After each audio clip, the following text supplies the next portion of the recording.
მე ცოტა უფრო ხასიათიც მიყვარს ფეხბურთელში. მარადონაც ალბათ იმიტომ არის ჩემთვის ყველაზე დიდი, რომ გარდა იმისა, რომ დიდი ფეხბურთელი ვარ, რაღაც პიროვნება იყო. აი მოედანზე იყო პიროვნება. შეეძლო ეტირა, შეეძლო ეჩხუბა, რა ვიცი, ეაფერისტა, ხელი გაეტანა გოლი, მე ღმერთსხელიაო ეთქვა, აი რაღაც სხვანაირი იყო. ეხლა არ ვიცი ეს კარგია თუ ცუდია, მაგრამ ჩემთვის ეს რაღაცა ის პიროვნული ისინი ძალიან საინტერესო არის.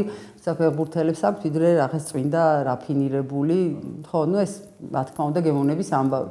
ჩემთვის ძალიან საპატივცემულო, აი ესეთი შეიძლება ძალიან დიდი ფეხბურთელი იყო, მაგრამ ნუ შეიძლება ახლა რაღაც მარადონას რანგის არა, მაგრამ ის არც ყოფილა ის თავდასხმელი ან რაღაც შენ.